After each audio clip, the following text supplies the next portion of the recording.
Assalomu alaykum, hurmatli yurtdoshlar. Siloslarimiz tayyor oldu. Yamadan alınıp, iminletib xaltalanib turibdi. Yana 5000 xalta silos bor, xudo xolasa 100 tonna. Faqat dastlabkiga yana 20 kilodan xaltasi. Ajoyib silos meyda yog'i bordi o'rg'a.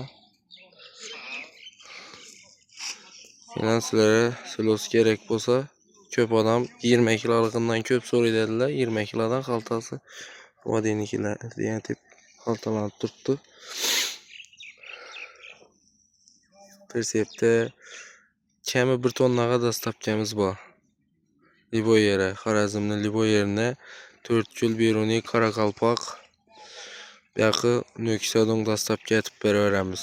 So'raydigan odam bo'lsa. 26 ming so'mdan xaltasi 20 kilosi 1300 dan tushadi. Agar postoyanni olamiz, haftada olamiz deydigan do'konchilar bo'lami, fermerlar bo'lsa ham kelishiladi. Dastlabkasining ichida aytib qaytib beramiz. Faqat dastlabkiga bor. Navol desangizlar 1100 so'mdan navoli. Mashinada eshikning oldidan borib tushishi. Navolam dastlabkasi bilan ichida hammasi yana 10 tonna 15 tonna ama shunday xaltalandi yana. Telefon nomer qoldiradilar, telefon uraverasizlar. Kerak desangizlar, Liboyera olib boraveramiz, nomerlarimizni qoldirib boramiz. Qisqa videodan bir ozg'ana foydamiz deysa, rahmat aytsanizlar bo'ldi.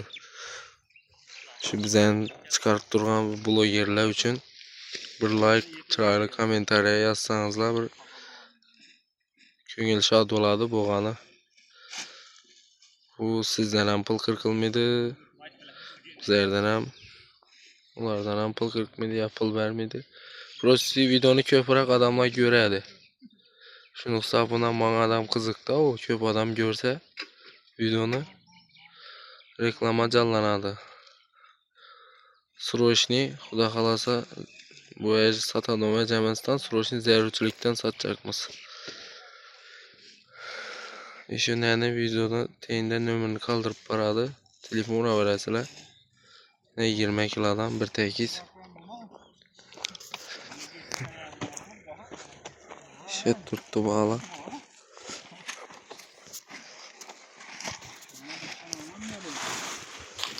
Şuradan bitme için çaram.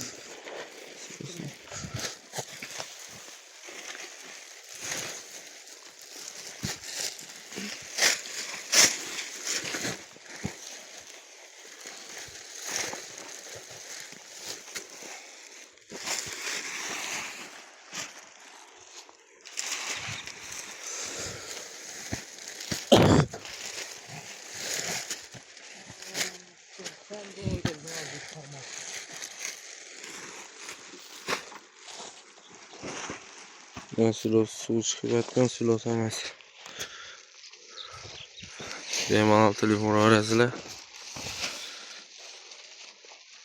2-3 bo'lib 20 xaltadan olamiz desangizlar, 1 tonnasi 50 xalta bo'ladi. 50 xalta dastlabki bor.